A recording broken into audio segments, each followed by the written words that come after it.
Muy buenas tardes, tardes, noches, tengan todas y todos las y los reporteros que nos acompañan en esta conferencia de prensa, y sobre todo muy buenas tardes y noches a todos y todas los que desde sus casas nos acompañan, y digo desde sus casas porque ahora es quédate en casa.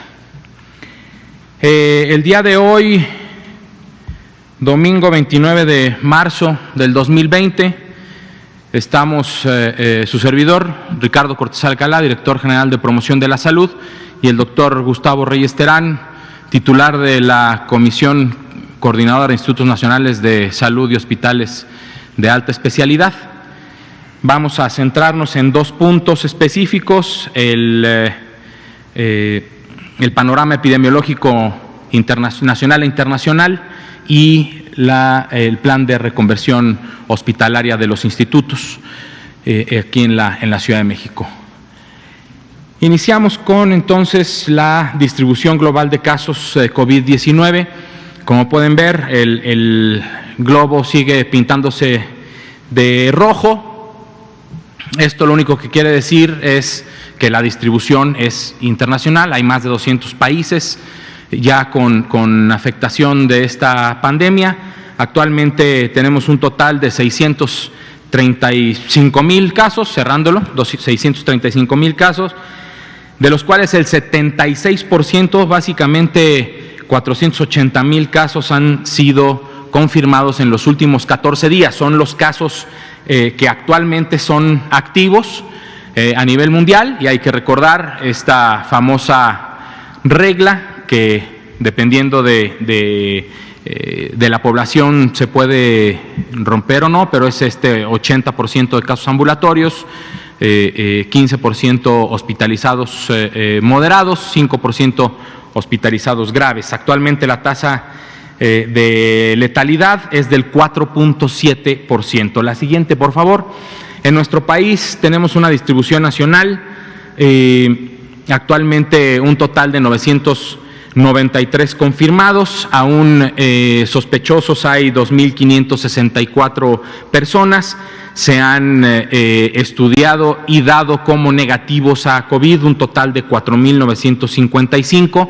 Lamentablemente hemos documentado la defunción de 20 personas por COVID-19, dando un total de personas que hemos estudiado, ya sea como negativos, como confirmados o defunciones o sospechosos, un total de 8.512 personas en México. Y vemos la zona metropolitana, la Ciudad de México y el Estado de México pintado de amarillo en nuestro mapa, lo que significa que están entre 101 casos y 250 casos en esos dos estados. El resto, en general, 27 estados cuentan entre 1 y 50 casos y 3 estados entre 51 y 100 casos. La siguiente, por favor. Lo que estamos viendo aquí es la curva de casos acumulados de COVID en México desde el inicio de la primera importación. Tenemos un total de 993 y, como ayer ya lo explicó el subsecretario López-Gatell, este es el famoso y siempre comentado desde un principio el punto de inflexión en el que empieza el crecimiento exponencial de los casos, y es el momento ideal para que todos nosotros mantengamos la sana distancia, que aquí van a empezar los comentarios en YouTube y en Facebook y en Twitter de que los reporteros no respetan su sana distancia, y en casa este es el momento de quedarse en casa, como lo explicó el subsecretario López-Gatell ayer por la tarde-noche.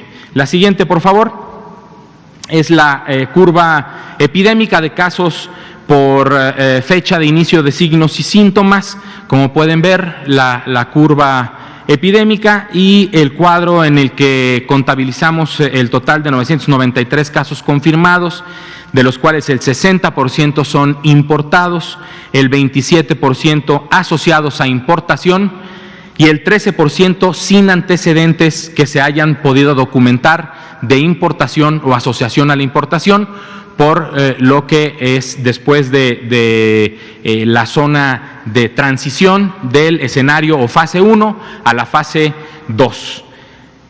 La siguiente, por favor. Esta es la distribución de casos por grupo de edad y sexo. Muy importante esta gráfica porque nos muestra que a pesar de que la gravedad de los casos a nivel mundial se está dando en mayores de 65 años, todos nos podemos enfermar. Por eso todos nos debemos de quedar en casa, porque todos nos podemos enfermar. Y también a los jóvenes les puede dar casos graves, no están exentos, es la menor proporción, pero no están exentos. Voy a decir no estamos exentos, porque si no me voy a sentir como muy viejito y no estoy. Soy un adulto joven en producción total de 43 años, a mí también me puede afectar, yo también me puedo poner grave a pesar de no tener ninguna comorbilidad, pero también puedo presentar un cuadro grave en caso de que yo me enfermara. Entonces podemos ver cómo a partir de los 20 años, básicamente todos los grupos etarios todos los grupos de edad están afectados, por lo que todos debemos de tener cuidado y las medidas básicas de prevención y todos debemos de quedarnos en casa. Por distribución por sexo, como pueden ver el pie de su derecha, el 58% de las personas afectadas son hombres, el 42% son mujeres. Tenemos una mediana de edad de 41 años con un rango de 0 a 88. Eso quiere decir que todos los grupos de edad están afectados al momento. La siguiente, por favor. Estos son dos gráficos que tienen relación uno con otro. El 86% del total de 993 casos son ambulatorios y el 14% han requerido de algún tipo de hospitalización que se desprende del PAI, de la zona amarilla del PAI. Se desprende el gráfico de PAI de la derecha, en donde el 65% de estos 117 personas que han sido hospitalizadas están estables, el 30% están considerados como graves y el 5% han requerido de una intubación.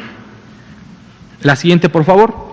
La incidencia de casos por 100,000 habitantes por cada estado de nuestra república nos muestra cómo la Ciudad de México es el estado más afectado, no solo por el número de casos, sino también por su tasa de incidencia por cada 100,000 habitantes que habitamos esta ciudad, pero también el estado de Quintana Roo, que a pesar de tener menos de 50 casos, su tasa de incidencia es similar a la de la Ciudad de México. Por eso, esta gráfica también nos muestra la importancia de que todos, en toda la República, nos debemos de quedar en casa. La siguiente, por favor. Vamos a empezar a ver las defunciones. Las personas que lamentablemente han perdido la vida asociadas a esta enfermedad por edad y sexo, como pueden ver, a partir de los 35 años se han presentado al menos una defunción, con un rango de 37 hasta 77 años, mayormente hombres son los que han fallecido, y los grupos que más fallecimientos han presentado, los grupos de edad, son de 55 a 59 con 5 defunciones y de mayores de 65 con otras 5 defunciones. Eso es la mitad de las defunciones que hemos presentado, que son en total 20, como ya lo comenté. La siguiente, por favor. Como ya también lo hemos presentado en otras ocasiones, obesidad, hipertensión y diabetes son las 3 principales enfermedades asociadas a las muertes por COVID, enfermedades comorbilidades que tenían las personas que fallecieron por esta enfermedad, pero también un 15% han presentado, además de COVID, insuficiencia renal crónica y enfermedad pulmonar obstructiva crónica, el 5% el tabaquismo y otro 5% inmunosupresión, ya sea adquirida o por enfermedad o por fármacos que pueden también ocasionar la inmunosupresión. La siguiente, por favor. Este es un mensaje que debemos de tener todos en mente, y también así cerraremos la conferencia de prensa una vez que el doctor Reyes Terán nos platique sobre la reconversión hospitalaria, y luego pasaremos a preguntas y respuestas. Doctor Reyes Terán, la siguiente, por favor. Muchas gracias, Ricardo, y gracias a ustedes por estar aquí. Buenas noches nuevamente.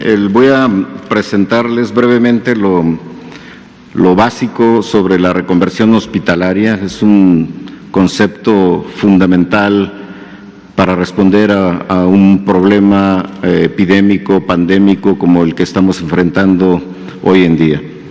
El objetivo general de una reconversión hospitalaria, bueno, es coordinar e integrar la respuesta hospitalaria para la atención de pacientes graves, en este caso por COVID-19, como modelo de reconversión. Es importante considerar y reconocer que hospitales como el Instituto Nacional de Enfermedades Respiratorias o el Instituto Nacional de Ciencias Médicas y Nutrición Salvador Subirán han hecho esto previamente cuando tuvimos la pandemia por influenza A, H1N1, y cada invierno regularmente el INER hace reconversiones hospitalarias para poder mantener estables o atender médicamente a los pacientes graves con influenza. Sin embargo, la carga de la enfermedad esperada en esta pandemia por COVID-19 hace que no solamente estos dos hospitales, sino la mayoría de los hospitales del país tengan este concepto y adopten este modelo de reconversión hospitalaria. Me voy a centrar mucho en esta breve explicación sobre la reconversión hospitalaria en lo que es la Ciudad de México y el Estado de México, importante decirlo, muy probablemente serán los sitios, las regiones donde se presentarán la mayor cantidad de casos graves que requieran hospitalización. Estoy hablando no por tasa de incidencia, sino por número de personas que van a requerir una atención hospitalaria. Y me pasa la que sigue, por favor.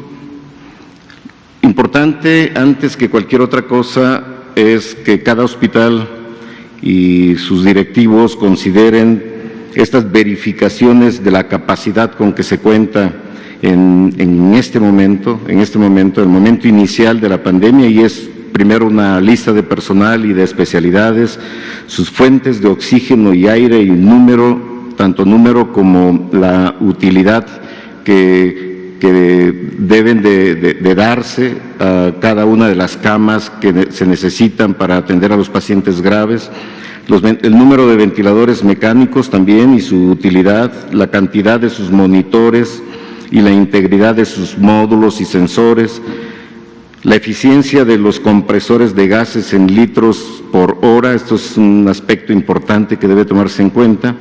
Es decir, no en cualquier espacio se puede poner una cama y atender a un paciente grave. Se necesitan reunir condiciones muy particulares para que realmente se considere un cuarto que pueda dar los cuidados intensivos que una persona grave o en estado crítico se encuentra.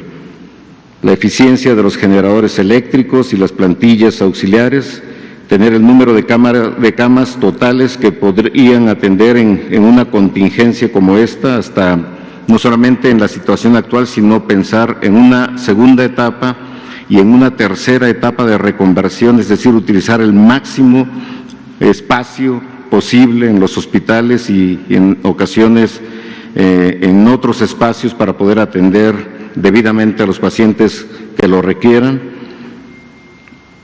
Al iniciar la afluencia de pacientes con COVID, debe suspenderse los servicios de atención ambulatoria y también las cirugías selectivas para contar con el mayor número de personal dedicado al problema. Obviamente no en todos los hospitales, es necesario tener una coordinación entre hospitales para seleccionar los que predominantemente verán a los pacientes con COVID-19, como se ha hecho hasta ahora, y seleccionar a los hospitales que no verán predominantemente a los pacientes con COVID-19, que sirvan de apoyo para los pacientes que no puedan atenderse en los hospitales COVID o en hospitales que predominantemente atenderán al COVID en sus formas graves. Esto para mantener la atención no solamente al COVID-19, a los pacientes con COVID-19, sino también a los pacientes que tengan otras enfermedades, desde luego. Y proyectar, cuando se está a un 50% de ocupación en cada una de las fases, el número de camas disponibles, proyectar las necesidades de una nueva capacitación a nuevo personal que podría ser requerido para transitar a la fase 2 o fase 3. Cuando hablo de fases, hablo de las fases de la reconversión hospitalaria, para no confundir con las fases o los escenarios que hemos planteado de la epidemia en México, de la pandemia. Si me pasa la que sigue, por favor. Y conforme van llenándose las camas disponibles, uno obviamente tiene que ir pensando en cómo evolucionar hacia la fase 2, y cuando la fase 2 se completa, hacia la fase 3 de ocupación de las camas. Si me pasa la que sigue. Poniendo como ejemplo lo que estamos haciendo en Ciudad de México, en el Estado de México, donde estamos utilizando a los institutos nacionales de salud, a los hospitales federales de referencia y a los hospitales regionales de alta especialidad para poder interactuar coordinadamente entre todos y mantener los hospitales que van a ver pacientes con COVID en sus formas graves lo más desocupado posible. Y esto solamente se puede hacer con una buena interacción entre los centros que hemos llamado centros COVID y los centros no COVID. Dentro de los centros COVID pues están el Instituto Nacional de Enfermedades Respiratorias, el Instituto Nacional de Ciencias Médicas y Nutrición Salvador Subirán, está el Hospital General de México, el Hospital Juárez de México, el Hospital Gea González, que actúa como un híbrido de atención tanto a pacientes con COVID como a pacientes no COVID, y el Hospital Infantil de México, inicialmente como el Instituto Nacional de Salud, que atenderá a pacientes niños o menores de 18 años con COVID-19 grave. Y los no COVID, pues está el Instituto Nacional de Cancerología, el Instituto Nacional de Cardiología, el Instituto Nacional de Rehabilitación, el Instituto Nacional de Pediatría, inicialmente al menos, y el Instituto Nacional de Perinatología. Si me pasa la que sigue. En la fase inicial, que hemos llamado fase 1, lo que se cuenta en este momento son esas 117 camas con sus respectivos ventiladores, monitores y todos los equipos y el personal apropiado para atender a los primeros 117 pacientes que lleguen con enfermedad grave, que requieran hospitalización y que, sobre todo, que requieran de los cuidados de un paciente en estado crítico, es decir, cuidados intensivos. En una segunda fase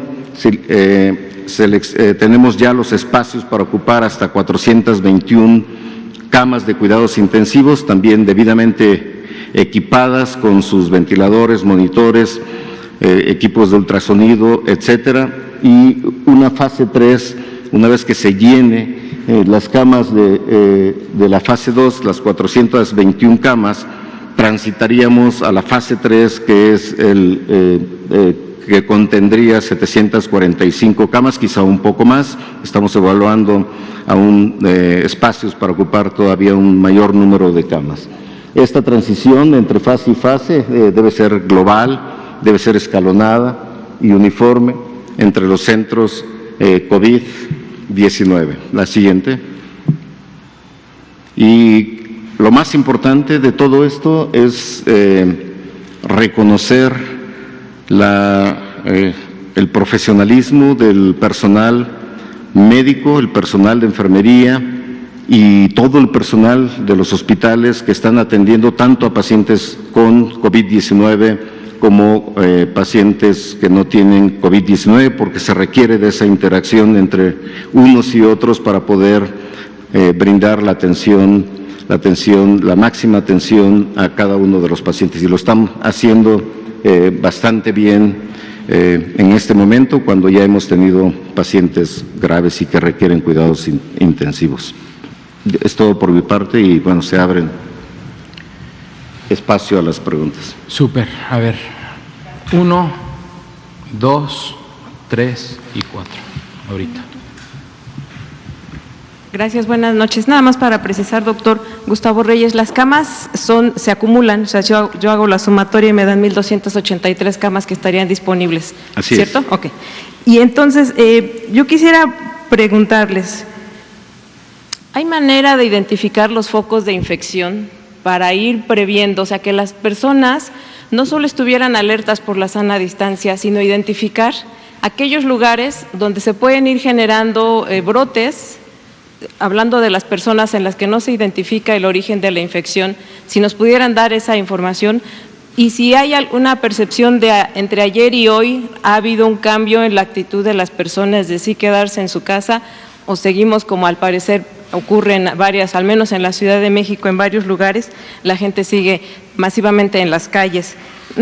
Una última cosa, ya nos han hablado de, bueno, esto de la sana distancia, pero en países como Argentina determinaron hacer esto del distanciamiento social con el uso de la fuerza pública desde que llevaban menos de 50 casos. Hoy acumulan 700 a una semana de haber tomado, alrededor de 700, de haber tomado esas medidas.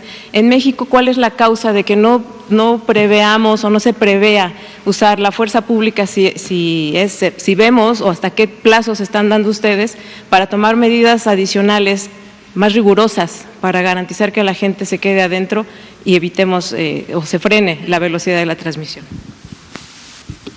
Muchas gracias. Quisiera empezar comentando que no es que no se sepa el origen de la infección, es lo que no se sabe, o sea, lo que no se identificó es un vínculo con alguien que haya viajado al extranjero. Los focos principales ahorita están en las grandes ciudades, ¿sí? Empezando por la Ciudad de México, y así seguramente en cada uno de los estados de la República, sus grandes ciudades, por la movilidad y por la cantidad de gente que vivimos en estas grandes ciudades. ¿Por qué no contemplar el uso de la fuerza pública para que la gente se quede en casa? Pues primero porque no estamos en un estado de excepción. Seguimos y mantenemos la idea del respeto de los derechos humanos de todos y apelamos a la honestidad y a la franqueza de la gente para que se quede en su casa. Sabemos que si esto no sucede, las cosas no van a funcionar. ¿Hay necesidad de arriesgarse? No es una decisión que me corresponda a mí como director general de promoción de la salud. Es una decisión de muy alto nivel, de hecho del señor que está todos los días aquí presente a las 7 de la mañana, es el que tendría que tomar ese tipo de decisiones. Perdón, sobre la vigilancia centinela, sí. Actualmente o a partir de cuándo ya no vamos a tener el número de casos totales, sino lo que se recopila a partir de la vigilancia centinela, o estos números ya no son los totales porque ya está la centinela, si me puede explicar. ¿Y eso? No, mire, la vigilancia centinela lo que hace es ver cómo se está comportando en diferentes áreas la enfermedad. Los números totales los tendremos igual que todos los días, pero también tendremos un número estimado de casos. Por cada caso que uno detecta en vigilancia centinela, sabe cuántos más o menos no se detectan alrededor, y entonces se estima. Por eso, estos números ya corresponden a una vigilancia centinela. Estos son los números, este es el número acumulado de lo que se ha detectado hasta el momento. La vigilancia centinela empieza ahora y van a verse los números de vigilancia centinela, no se van a ver en este momento. Recuerden que, como lo acabamos de ver, hay un total de acumulados importante que están pendientes de resultado. Entonces, hasta que estos estén ya revisados los resultados en el laboratorio, y se va a empezar a ver la vigilancia centinela después. Sí, si entendí bien la pregunta, Ángeles, tenemos ya modelos matemáticos que puedan predecir con base en lo que se está observando tanto en la vigilancia por centinela como otros datos, además de datos de la Universidad Nacional Autónoma de México y también con el grupo de la Ciudad de México, para tratar de predecir en estos próximos 10 días dónde podrían estar los focos más importantes para tratar de dedicar o por lo menos proponer una atención focalizada dependiendo de las regiones. Esto lo vamos a hacer, mañana tendremos unas reuniones, estoy hablando en particular del grupo que coordina la atención médica en Ciudad de México y Estado de México, y probablemente en los primeros días si no mañana mismo, en los primeros días de esta semana podríamos tener una estimación de cómo se irá presentando por sitio, por regiones, la mayor cantidad de casos, sobre todo los casos graves que nos interesan en este momento, pero todo depende de que la gente se quede en su casa. Si la gente no se queda en su casa, si la población no se queda en su casa, las consecuencias son muy graves, sobre todo para quienes tienen una condición crónica que compromete su sistema inmune y las personas con más de 60 años de edad. Como lo hemos visto en la gráfica, quienes han fallecido son las personas que tienen alguna condición crónica o tienen más de 60 años de edad. Entonces, es muy importante que la gente sepa que contribuye enormemente para tratar de conseguir el objetivo, que es que no lleguen las personas a los hospitales en una condición crítica, donde seguramente habría una mayor mortalidad.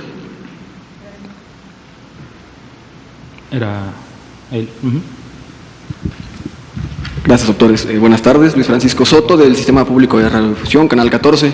Doctor Gustavo, al respecto de la cantidad de camas y espacios para la atención hospitalaria de estos casos graves, quiero preguntarle cómo va a ser esta coordinación con las Secretarías de la Defensa Nacional y la Secretaría de la Marina, que ya anunciaron, ¿verdad?, que están haciendo pues este inventario de la cantidad de camas y de espacios que se van a ofrecer.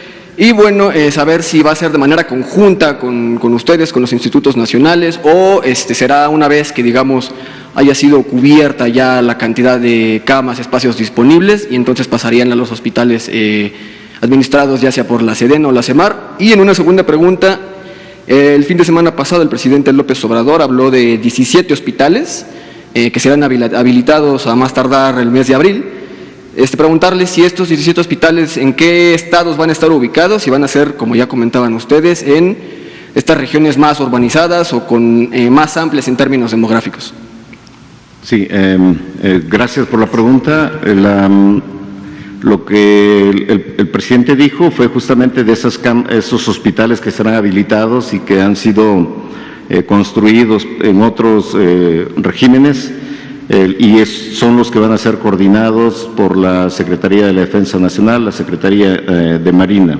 Pero de todas formas se está haciendo un trabajo coordinado entre la Secretaría de Salud, la Secretaría de la Defensa, Secretaría de Marina, para la atención total del problema COVID-19 en México. Hay una acción coordinada, interactiva, entre las 3 secretarías, de hecho las 4 secretarías con la Secretaría de Seguridad Pública, para tratar de mantener o dar una atención de la manera más ordenada posible en México. Primero acá y luego usted. Gracias, buenas noches. Paola Betancourt de Multimedios Televisión. Pues ya ayer el subsecretario López-Gatell comentaba que el presidente no se iba a realizar la prueba de COVID-19, esto a pesar de haber estado en contacto el pasado 18 de marzo con el gobernador de Hidalgo, Omar Fayad. Ya dijo que no se realizará la prueba. Sin embargo, de acuerdo a lo que ustedes han comentado y a los protocolos que deben seguirse, el presidente no debería aislarse, no debería llevar a cabo este proceso de aislamiento, justamente porque pues prácticamente es un paciente sospechoso al haber estado en contacto ya con un paciente confirmado, y sin embargo el día de ayer se le veía pues que no respetaba justamente estas medidas de sana distancia al estar en el aeropuerto, tomándose selfies con la gente e incluso no se dejó tomar la temperatura. No debería él aislarse y ser considerado un paciente sospechoso. Y por otra parte también quisiera preguntarles, en Nuevo León la Secretaría de Salud comentó que se realizarían pruebas con plaquetas de personas que ya se han curado, pues para buscar un tratamiento contra COVID-19. ¿Ustedes tienen información al respecto? Y mi tercera pregunta es, el viernes se informó sobre 5 trabajadores del IMSS que fueron confirmados por COVID-19. ¿Este registro ha crecido o hay pacientes sospechosos a raíz de estos 5 casos confirmados de pacientes de médicos del IMSS? Bien, si me permite, Ricardo, rápidamente, el presidente no es un caso sospechoso, no cumple la definición. No sabemos si en el momento que hubo la cercanía entre el gobernador y el gobernador que ha sido positivo a COVID-19 tenía síntomas. Si no tenía síntomas sería poco probable que pudiera, y sobre todo si no hubo acercamiento de 1,5 metros o menos, la posibilidad es baja de que pudiera tener la infección. Y en este momento, mientras no tenga síntomas, por cierto, me parece que hoy le tomaron la temperatura en un aeropuerto, hoy o ayer, y fue una temperatura completamente normal. Sobre el segundo punto de las pruebas, bueno, yo creo que se ha hablado ya mucho sobre las pruebas, ¿no? Hay países que hacen más pruebas que otros, hay países que con pocas pruebas ha controlado la enfermedad, hay países con muchas pruebas que han controlado la enfermedad, hay países con muchas pruebas que no han controlado la enfermedad, y bueno, así sucesivamente podemos ver todos los escenarios que han existido y con un número de pruebas baja, moderada o alta. Yo creo que lo que coincide en todos los países que han controlado la enfermedad ha sido, ¿cuál ha sido? Pues ha sido la distancia física, la sana distancia, en donde se ha demostrado que realmente es lo que contribuye en la mayor extensión para evitar que existan casos graves y por tanto que exista un número alto de muertes en un país. Y esto, repito, es importante que lo sepamos, es una acción propuesta por el gobierno federal y debe ser cumplida cabalmente por la población y debe haber ayuda también de todos los medios de comunicación. Sería muy recomendable, deseable que se separe la política de este problema de salud que sufre todo el país. Es muy importante, perdón, hablando del distanciamiento social, eso sí es lo que marca la diferencia. No cuántas pruebas se hacen o no se hacen en un país, sino el momento en el que el distanciamiento social se indica y la sociedad responde o no responde. Entonces, podemos indicar el distanciamiento social muy tarde y la epidemia va a ser muy aguda, creciendo muy rápido como en Italia. Puede indicarse a tiempo y si la sociedad no responde, va a ser lo mismo. Debe indicarse a tiempo como nosotros lo estamos indicando y la sociedad debe responder como esperamos que responda, quedándose en casa. Bueno, lo del presidente lo comentaba justamente porque se encuentra en este cuadro de personas más vulnerables, que tiene hipertensión y es una persona pues de la tercera edad. Faltó esta respuesta acerca de si conocen sobre este tratamiento del cual se ha hablado en Nuevo León con plaquetas de personas que ya se han curado. Si tienen Eso información. Sí, del ámbito de competencia del Sí, doctor. no es con plaquetas, no es un procedimiento nuevo, se ha utilizado antes en varias enfermedades, es extraer el plasma, plasma es el componente líquido de la sangre, sin células, y donde van los anticuerpos que se forman contra un virus. Entonces se presume que las personas convalecientes que han ya superado la enfermedad ha sido porque han tenido una muy buena respuesta de anticuerpos que han neutralizado el virus, y por tanto, si uno obtiene ese plasma, le hace un tratamiento y lo retorna a otro paciente que tiene la enfermedad, se ha planteado la hipótesis que podría ser útil para curar o mejorar la curación o ayudar a la curación a esa persona enferma. Ese es el concepto. Sin embargo, como todos los tratamientos que se han planteado hasta ahora, y puedo darles la lista: hidroxicloroquina o cloroquina, acitromicina combinada con cloroquina, o el remdesivir, que quizás sea el que más probabilidades tenga de controlar a la enfermedad, al virus. Algún otro es anticuerpos monoclonales dirigidos contra moléculas en el cuerpo humano que podrían controlar la inflamación que induce el virus cuando infecta un organismo, y esa inflamación daña los tejidos. Entonces, al controlar esa inflamación, podría también ser útil en el tratamiento de las personas. Toda esta lista de tratamientos, incluyendo el uso de plasma o incluso anticuerpos dirigidos contra el virus obtenidos de personas convalecientes, no hay en este momento ninguna evidencia científica que haya demostrado que sea curativo de la enfermedad COVID-19. Creo que es importante también decirlo de una vez, en esta coordinación de los diferentes equipos para responder contra el COVID-19, tanto de la atención médica, y otro componente, el que emana del Consejo Nacional de Seguridad en Salud, que es el de investigación científica, y en este grupo, también coordinado por nosotros, se han ya hecho como 4 o 5 ensayos clínicos con la mayoría de estos medicamentos que yo les acabo de decir, y que se van a conducir probablemente a partir de la próxima semana. Estamos esperando detalles que tienen que cumplirse, como la autorización de COFEPRIS para llevarlos a cabo. Muy probablemente mañana se tenga la aprobación y autorización de COFEPRIS, y por tanto estaríamos ya en posibilidad de iniciarlos en esta misma semana. Y sobre este registro que les preguntaba también, de los 5 médicos confirmados del IMSS, ¿se ha crecido? Yo no tengo conocimiento, no sé si… El viernes se informó sobre estos 5 médicos confirmados.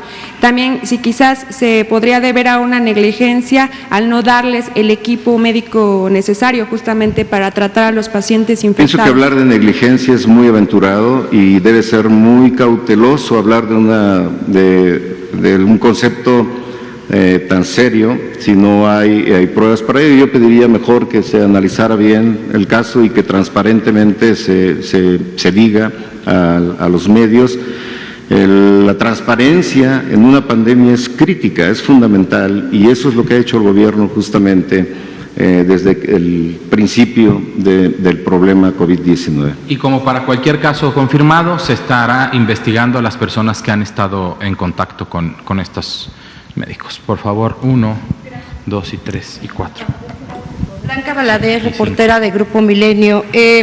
Algo que hemos detectado con la población es que decir estadísticas frías de 20 muertos y decir que hay más de 900 personas no les dice mucho. A mí me gustaría que nos dijeran quiénes son. No estoy pidiéndoles que violen la identidad de ellos, es como lo que antes hacían, que nos decían 20 años o 45 años, factores de riesgo y dónde. A mí me gustaría, digo, ya son 20 personas, pedimos la cadena desde creo que el octavo, si no es que antes.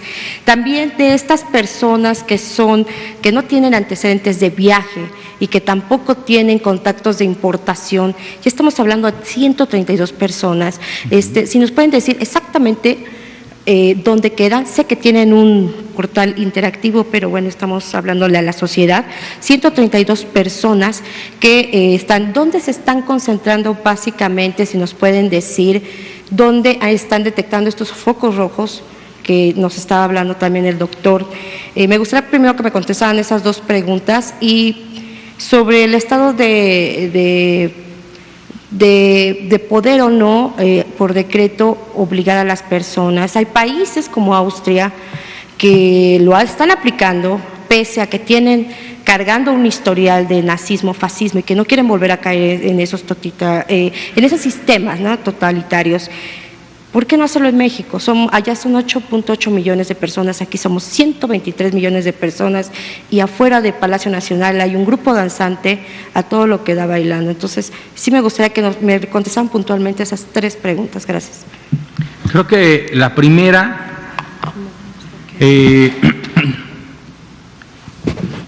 las personas a las que no se les identifica con una importación, no es que se pierda el control, no son focos rojos, es la transición de los casos importados, de la importación del escenario o fase 1 al escenario 2 o fase 2, en donde hay dispersión comunitaria y saber si son importados o no ya no importa. Lo que es más, ahorita ya ni siquiera les preguntamos si viajaron a algún lado o no, es transmisión local ya, ya en nuestro país.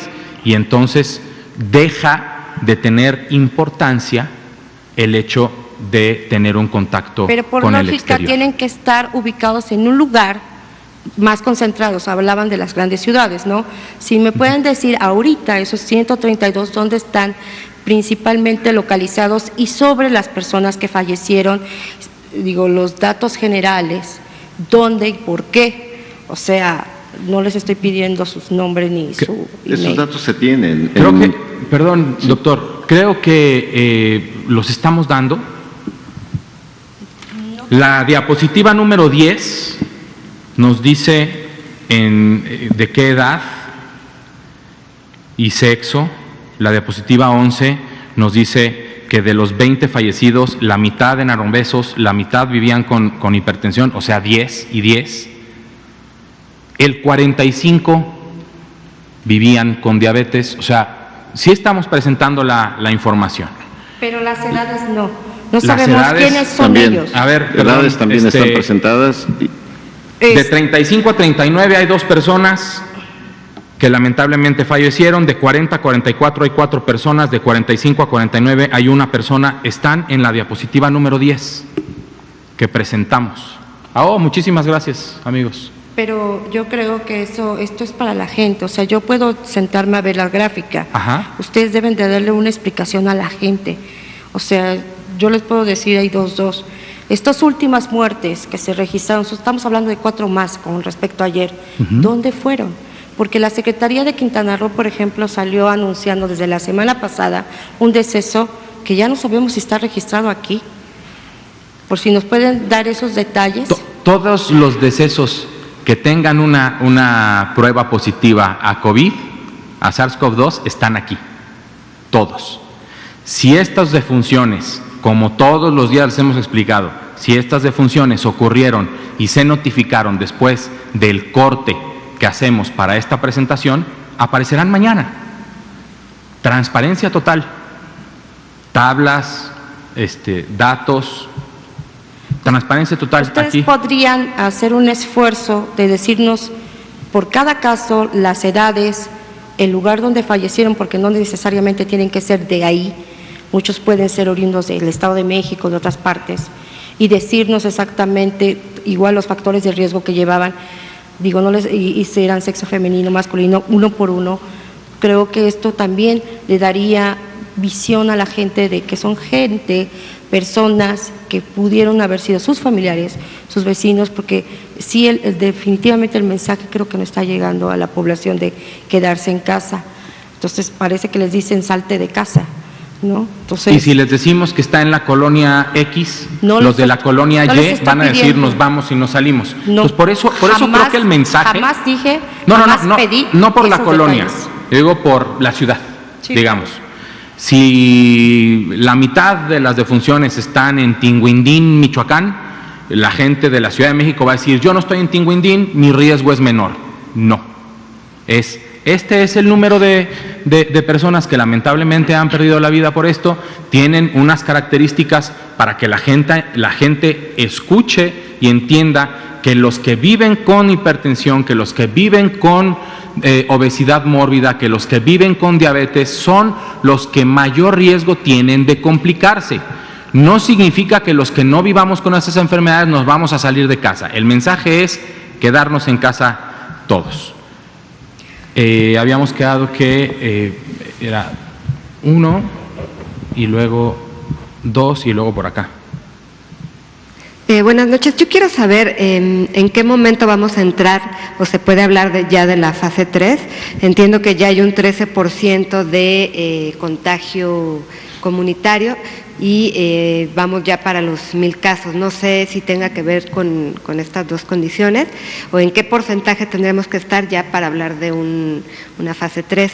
El gobernador de Yucatán también hoy salió a decir que va a haber sanciones duras para gente que no acate la recomendación de quedarse en casa. Incluso habla de cárcel, de multas. Quería saber si hay alguna opinión de ustedes al respecto.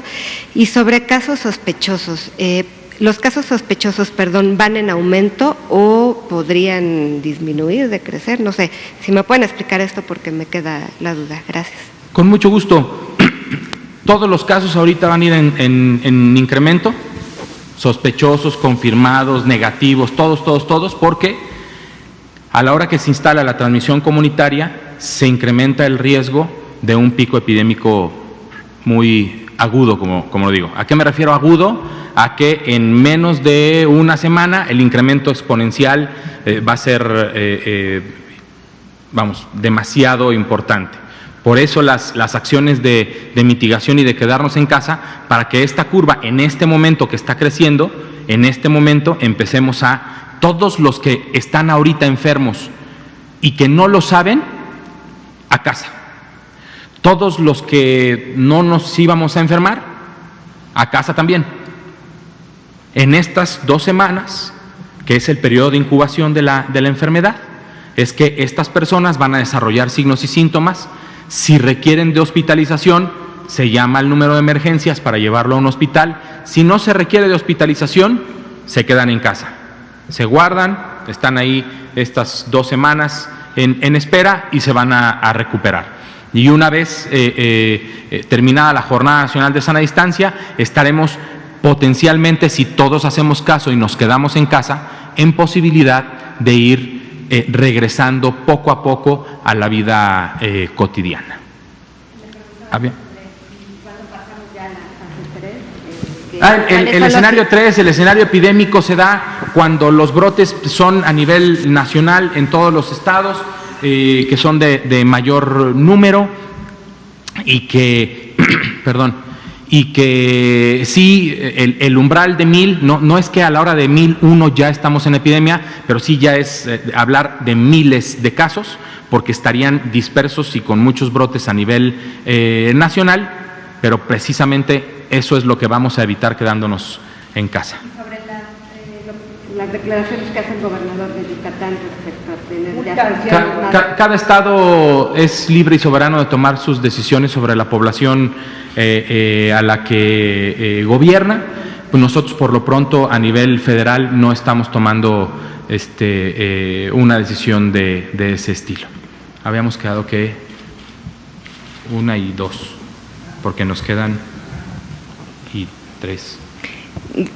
Gracias, buenas tardes. Laura Taribio, del periódico Excelsior. Está circulando un acuerdo del Consejo de Salubridad Quiero saber si es real, parece que se reunió y están previendo un escenario de riesgo. Básicamente trata del control que tome el gobierno sobre el transporte público de pasajeros, incluido el privado, sobre el control de alimentos y sobre el control de las empresas. Quiero saber si está de acuerdo. El Consejo de Seguridad General no se ha reunido desde la última vez que se reunió y que abierta y transparentemente se notificó. La otra pregunta es, ¿cuánto cuesta esta reconversión de hospitales? Si nos pudiera decir, doctor Gustavo Terán. Usted el pasado 10 de marzo emitió una circular en la que decía que no había insumos, que faltaban médicos, que faltaba personal de químicos, camilleros. Quisiera saber si ya se tienen, cuánto es el costo y si nos pudiera decir específicamente cuánto personal se va a necesitar, cuántos ventiladores se van a necesitar, más allá de las camas, todos los insumos que se van a requerir y si ya están en este momento en estos centros COVID. Gracias. Honestamente no conozco la cantidad en dinero de lo que va a costar la reconversión hospitalaria, pero sí tenemos a un grupo de economistas de la salud trabajando para saber cuánto nos va a costar al final por cada paciente, en dinero, la atención que se va a brindar en todas las fases de la epidemia y de las reconversiones hospitalarias. Los insumos que usted ha los insumos ya se tienen en este momento en los hospitales para atender esta primera fase. Esta semana van a llegar más insumos para todo el país, tengo entendido, y se están definiendo últimos detalles para saber el número de ventiladores que se requerirían, no solamente en estos centros COVID y no COVID que yo presenté, sino en todo el país.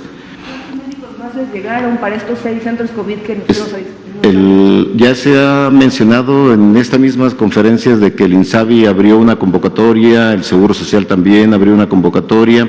El número exacto de personas ya reclutadas y contratadas no lo sé, pero seguramente se dará a conocer en los días próximos el número exacto y seguramente este número irá aumentando conforme se irán necesitando en cada una de las fases de reconversión y de atención, dependiendo por regiones y dependiendo de la cantidad de enfermos que se atiendan en cada hospital. Perdón, pero para los hospitales y los institutos, ¿cuántos ventiladores ya les llegaron de los que usted requería? El número de ventiladores es exactamente el número de camas que yo presenté. Adelante. Y monitores igual y todo. Tenemos la primera y la segunda fase, la primera fase completos, la segunda fase parcialmente, pero se están definiendo todavía el número de los que se requerirán en cada uno de los centros para seguramente en el curso de esta semana, máximo la próxima, se tendrán ya disponibles para instalarse y probarse. Se están probando en este momento para realmente saber que cumplan con todas las condiciones que se requieran. Buenas noches. Preguntarles cuánto tiempo les tomaría la reconversión de estos hospitales y en caso, pues que no es deseable, pero en el caso de que alguien, que se desbordara pues el número de casos que tengan que recibir, ¿qué va a pasar con quienes no alcancen una cama, por decirlo de alguna manera? Sí, la transición entre fase y fase es inmediata, porque cuando se ha ocupado el 50% de cada fase, se planea ya la entrada de la segunda fase. Justamente se planea al 50%, es un número arbitrario, pero que hemos calculado que servirá para que cuando se ocupe el 100% de las camas en la primera fase, se tenga ya listo el número de camas de la segunda fase y así también para la tercera fase. ¿No se prevé que se llegue en algún momento a que haya algún paciente, Dependerá mucho que no y confiamos en la población. Es fundamental quedarse en casa. Solamente así evitaremos que los hospitales se desborden, porque ningún país podrá tener el número de camas suficientes en una pandemia si la población, si los medios de comunicación no ayudan en todo y de manera interactiva y coordinada para mantener a la población fuera del contacto con el virus. Que recuerden siempre que salgan, cuando se preguntan, ¿salgo o no salgo de mi casa? Un virus los está esperando afuera. Y a lo mejor si son jóvenes y no tienen ninguna enfermedad crónica, no les pase nada, puede no tener síntomas, pueden tener síntomas leves o moderados, pero que no olviden nunca que van a regresar a sus casas y podrán transmitir el virus a las demás personas. Y esto es justamente lo que se trata de evitar cuando uno insiste en el quédense en su casa. Última pregunta. Finalmente, director, nada más permítame hacer una última pregunta. Ustedes como especialistas, ¿qué recomiendan? ¿Cómo recomiendan que deben ser las actividades en los 3 niveles de gobierno, municipal, estatal y federal? ¿Cómo deben de ser sus actividades ya? Solo las esenciales y todos a casa. Es decir, por ejemplo, conferencias de prensa en la Ciudad de México, ya veíamos que se tenía la disposición de que en unos días van a ser virtuales. ¿Es momento de que las conferencias de prensa continúen o tengan que detenerse? Es un tema que tendríamos que hablar con el titular de la vocería y con el presidente de la República. Última pregunta. Sí, bueno, sí, Carlos Padilla de la revista Zócalo. En varias ocasiones nos han dicho ustedes que las personas que pudieran tener síntomas de estar contagiadas, pero que no tengan insuficiencia respiratoria, podrían quedarse en casa. La pregunta es, si se quedan en casa y recomiendan ustedes reposo, ¿algún medicamento recomiendan mientras esas semana o 2 semanas se mantienen en casa sin ser hospitalizados? ¿Qué deben de tomar? ¿Qué debe de hacer la gente en ese momento? Y el cuidado de los enfermos a los hospitales, ¿qué recomiendan ustedes? Por último, nada más, en los hospitales que van a ser reconvertidos, ¿qué va a ocurrir con los enfermos de especialidades? ¿Qué va a pasar con ellos? Por favor. Sí, no hay tratamiento específico para el virus en este momento.